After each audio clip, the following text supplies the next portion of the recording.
Қайырлы күн. Бүгін осы видеода қолтықтың терлеуі және қолтықтан шығатын жағымсыз иістен құтылу жолдарын айтатын боламын.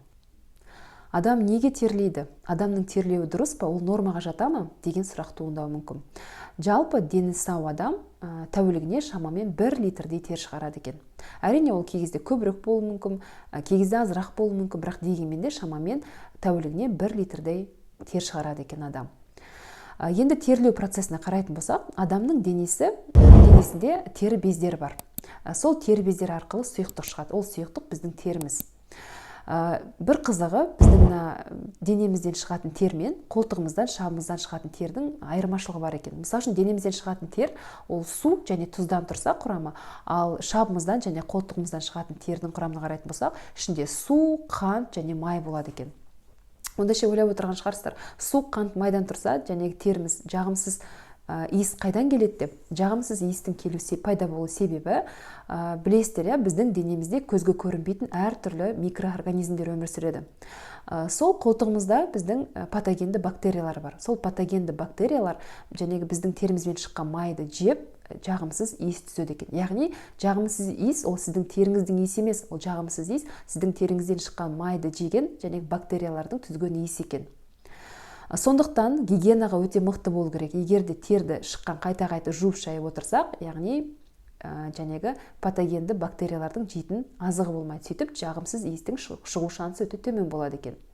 Мен сіздерге қазір осы қолтықтың терлеуі, қолтықтан шығатын жағымсыз иіспен күресу туралы 5 жолын айтатын боламын. Сіздер мұқият тыңдаңыздар, өзіңізге ыңғайлысын таңдап ала жатарсыздар. Өйткені біз әрбіріміз әртүрліміз, өмір салтымыз да әртүрлі, талғамымыз да әртүрлі, біреуге келген нәрсе басқа біреуге келмеуі мүмкін. Сондықтан мұқият тыңдап, өзіңізге ыңғайлысын таңдап алыңыз.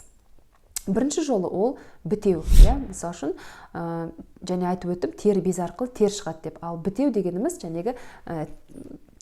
қабырғаны зәтіркелеген сияқты, не болмаса бір нәрсеге клей жаққан сияқты, желім жаққан сияқты бітеп тастау. Яғни теріні бітеп тастау арқылы терді шығармау. Яғни тері безі жұмысын жалғастырып жатыр, теріні бөліп жатыр, бірақ бітеу арқылы оны біз сыртқа шығармаймыз.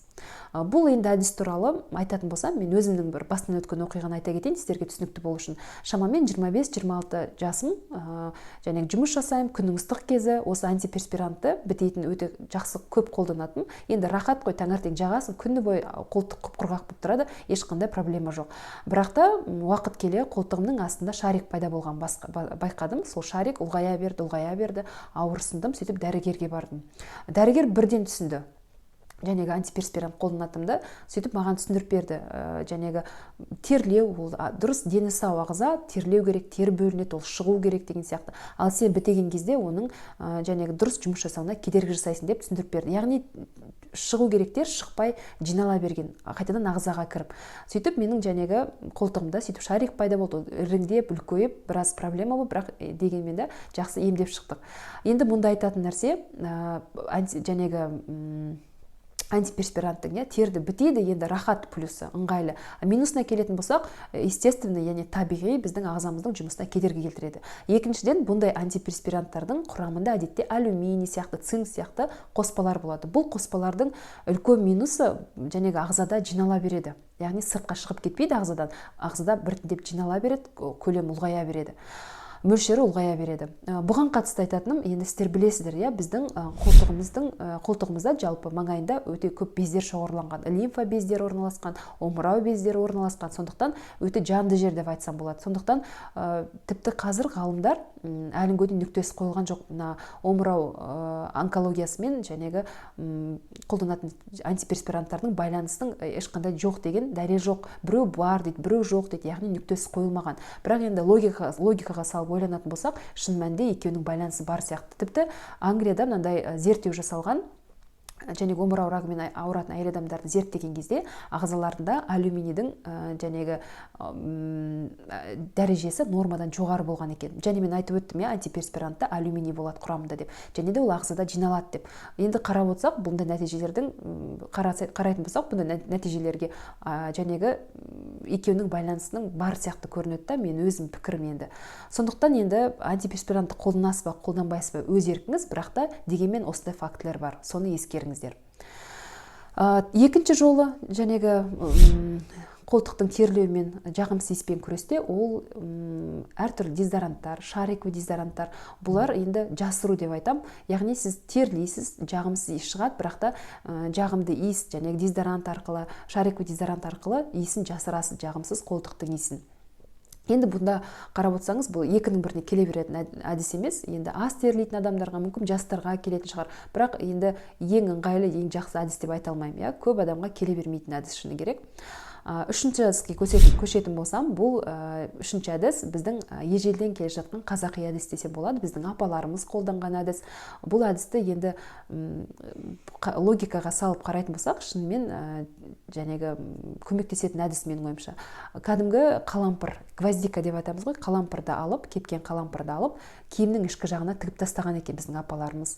Тіпті аналарымыз кейбіреуіміздің қолданған екен. Киімнің ішкі жағына тігіп тастаған кезде жәнегі терлеуден, жағымсыз иістен жақсы көмектеседі екен. Енді бұны жәнегі разбирать етіп қарайтын болсақ, қалайша көмектеседі? Қалампыр эфир майларына өте бай. Эфир майлары қолтықтың жағымсыз иісін жәнегі жасырып, подавлять етіп тұрып жақсы көмектеседі. Өйткені қалампырдың иісін білесіздер, өте жақсы шығады. Екінші жағынан қалампырдың бактерицидный қасиеті бар, яғни бактериялардың өсуін тежейді. Сөйтіп жәнегі қолтықтың жағымсыз иістенуіне жәнегі кедергі жасайды екен. Енді бұл әдіс табиғилықты жақсы көретін адамдарға келеді, үлкен кісілерге жақсы келеді, кімде аллергия бар, сол адамдарға жақсы келеді деп ойлаймын. Дегенмен де жасап көрсеңіздер болады.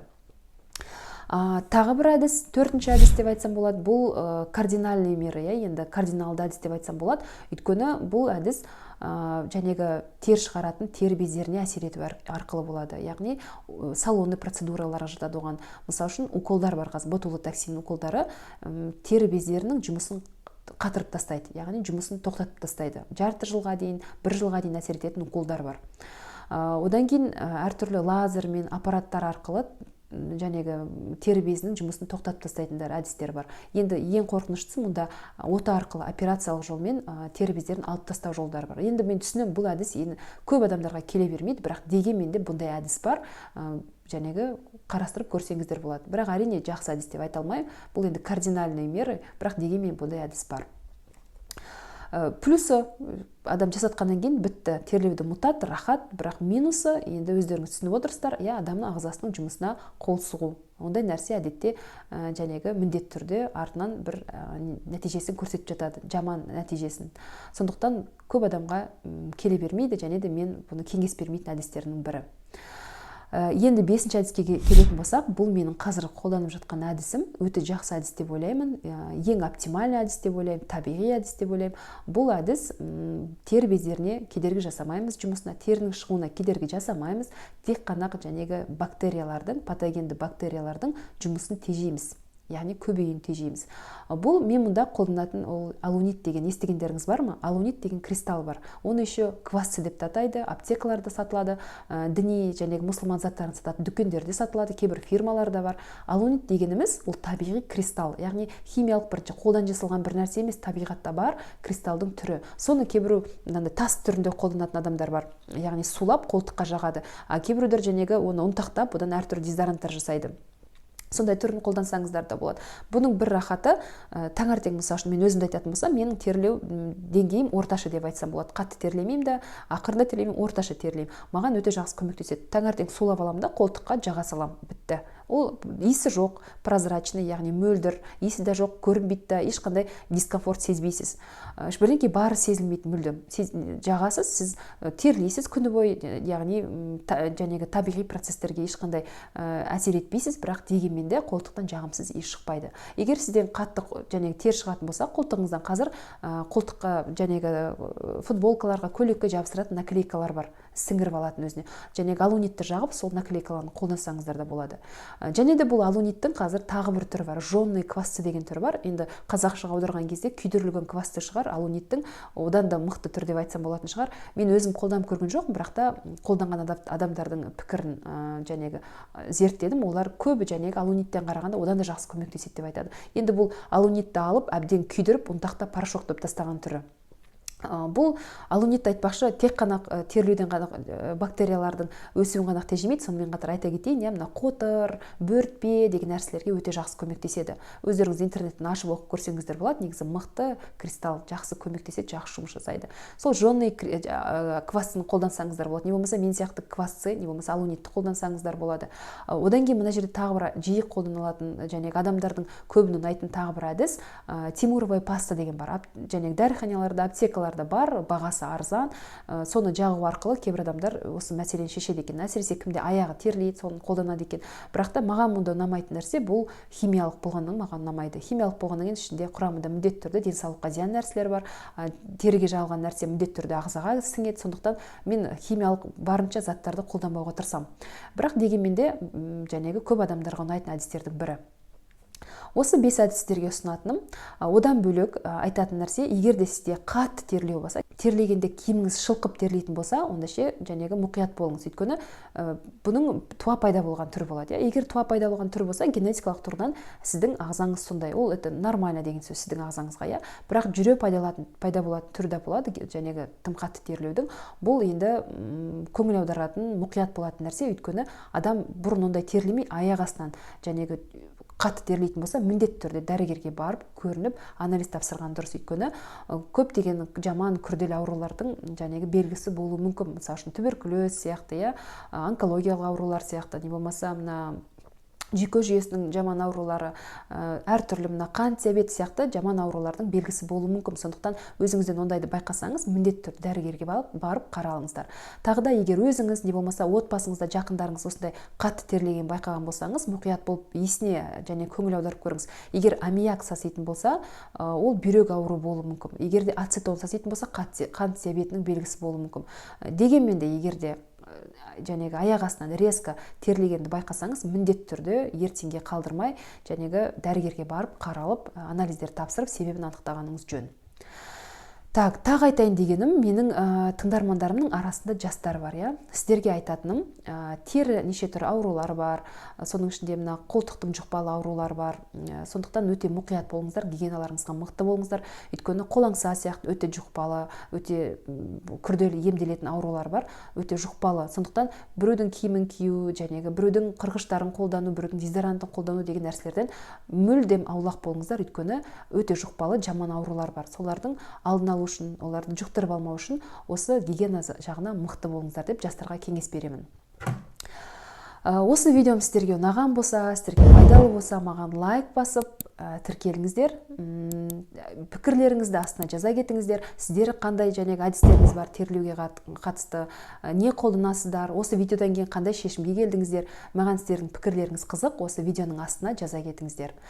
Барлықтарыңызға денсаулық тілеймін, мықты денсаулық тілеймін, аман сау болыңыздар.